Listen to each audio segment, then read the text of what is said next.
Hey everyone, Dr. Frunkey here, and welcome back to the Knife OR. So in front of us, I've got two really awesome knives that are actually the same knife. So in front of us is the Tashi Bharucha designed Rowdy Hitech. This is a knife that's produced by custom knife maker Jerry McGinnins through his mid-tech company.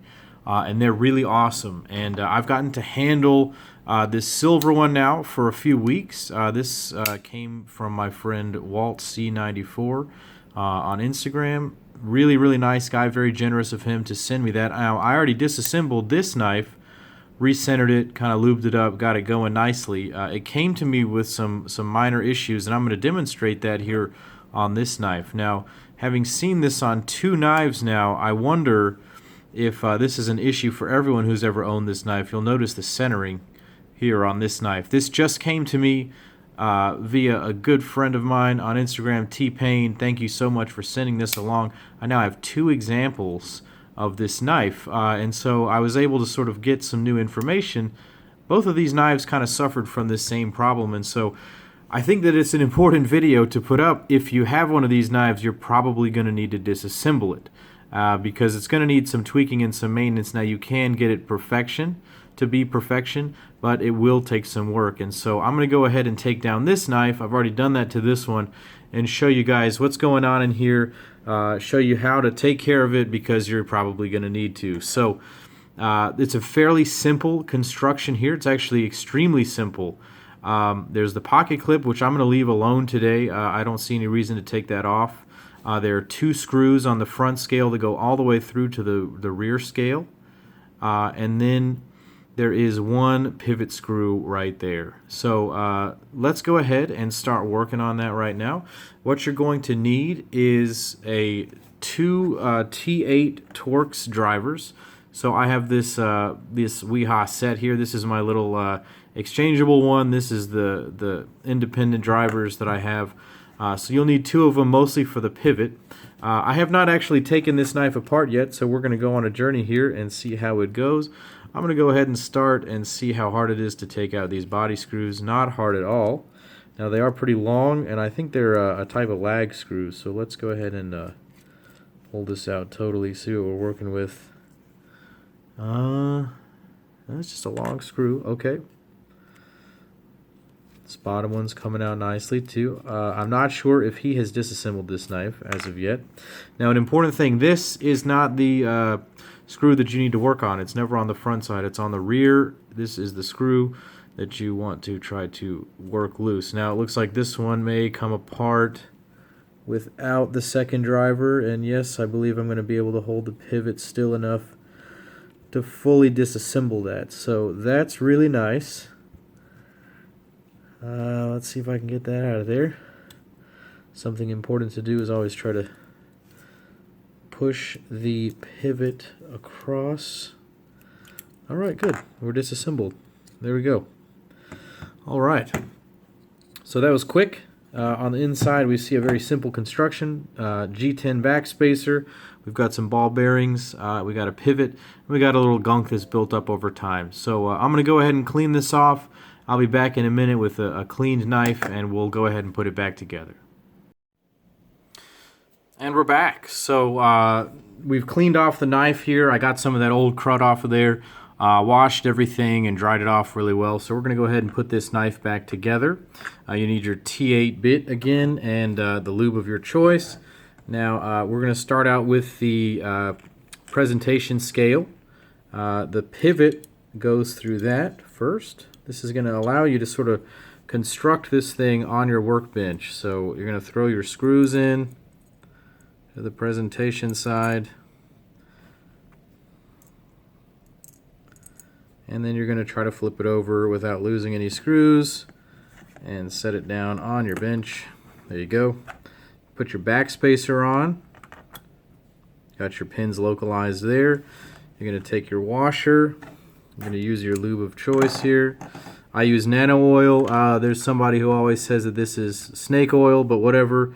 It works for me. It works really well for these ball bearing pivots. I have had nothing but success. This was not all that expensive, and the applicator tip is perfect for knives, so it seems to work for me. No complaints with the nano oil. So I'm going to go ahead and throw this on there too. Lube up your pivot. Lube your washers. You want to have the flat side of the washers always facing towards the knife. There's a little bit of dust on there, whatever.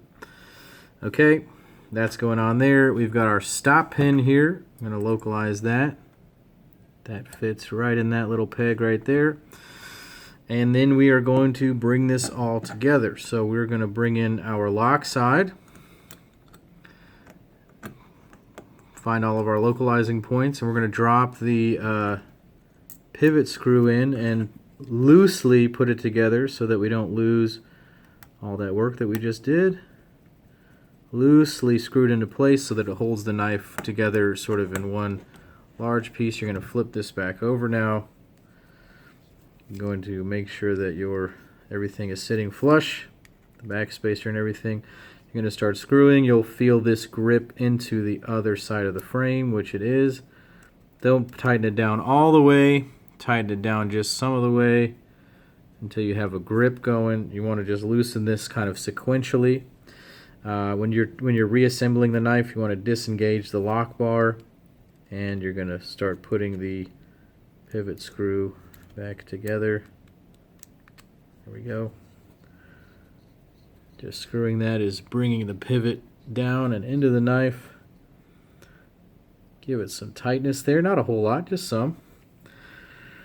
And then tighten down these guys. Just to a good wrist tightness. You don't really have to overdo it there. Again, disengaging the lock bar. You can feel that kind of pulling through there. Check to see that they're in the metal. They are. And there we go. We're back together in one piece, and smooth as can be, and perfectly centered. So there you go. Pretty easy disassembly and reassembly on this Tashi Bharucha design McGinnins knives mid-tech here. The Rowdy Hitech. I am a really big fan of this knife. I have been seriously impressed with the quality and the smoothness. I will say around $575, maybe a little bit too expensive. Another problem that this knife is having right now is that it's not perfectly sharp.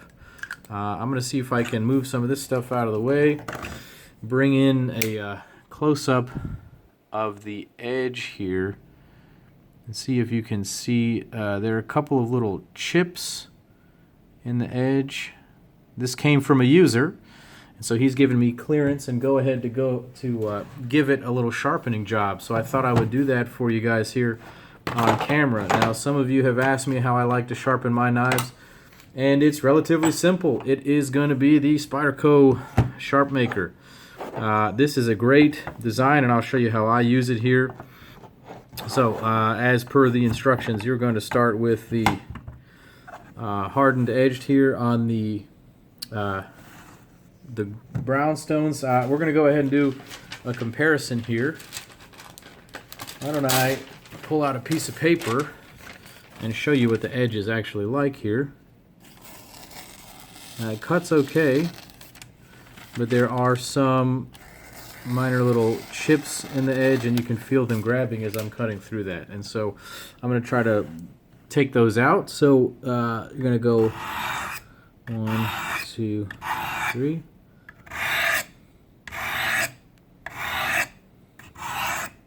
You can kind of feel which side is the rougher side. You can pay a little bit more attention to that. That's kind of how I like to do this.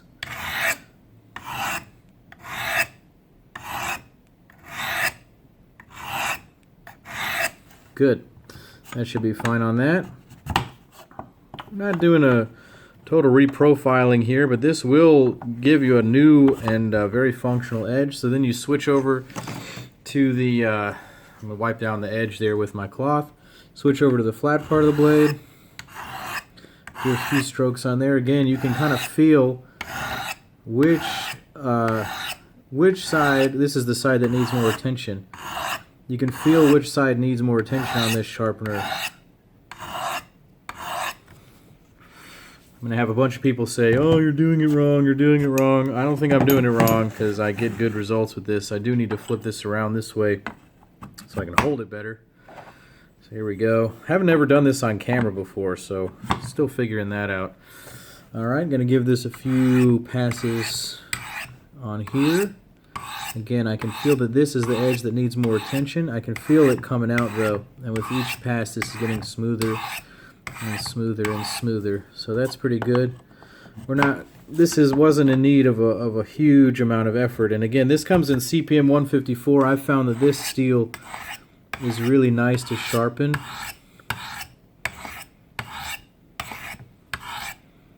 Holds an edge well, takes an edge well. Okay, wipe this off. Give it another couple of passes on these guys. Let's see what our work is done here. Same piece of paper. Move this out of the way. What kind of edge? Oh yeah, that's a much smoother edge already. I purchased the extra fine stones. They come in a separate package. They are denoted by the red tops, which I will show you right here. I put them on the extra fine stones.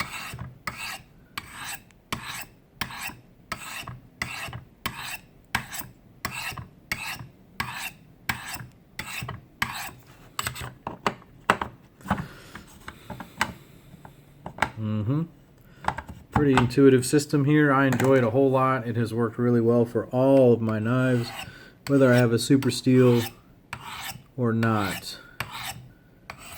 And if it won't take an edge on this, it just won't take an edge. That's just the name of the game. Alright, so let's see. We've got an edge on it. Let me clean it off here. I can feel that that's the side that needed it. That's still got the burr. So we're going to run it down this side a couple extra times. And then once on this side to clean that off. We're going to pull out our piece of paper one last time. I'm going to see what kind of edge we've got here. Okay. Wait, oh, this is my cutting technique. Great edge on there, okay. Oh, I done messed it up. Need a new piece of paper. This is why I don't like doing cutting tests on here. I don't think the paper always works. It's not really indicative of a perfect edge, but I got to get a better cut than that, or I won't be satisfied. Went to all that trouble. Alright, here we go. There we go. Nice edge on there. And I'll play with it some more off camera and get it really fine-tuned, but that's cutting really perfectly now. Super fine edge. Much smoother, got those kinks out of it. So that is how you maintain and disassemble and reassemble and do knife surgery on your Tashi Bharucha McGinnins knives, Rowdy Hitech. So thank you guys for watching another installment of knife surgery. I will do this to any knife that you want. If you send me a knife and you want me to maintain it, I'm happy to do it. I can give it a little edge with this sharpener if you don't have one. Happy to do it for you guys. But thanks for watching. Gonna enjoy some of the rest of these knives that I've got sitting around. Really appreciate everybody sending me their knives for review. Thanks again, guys. Take care. This is Dr. Frunkey signing off.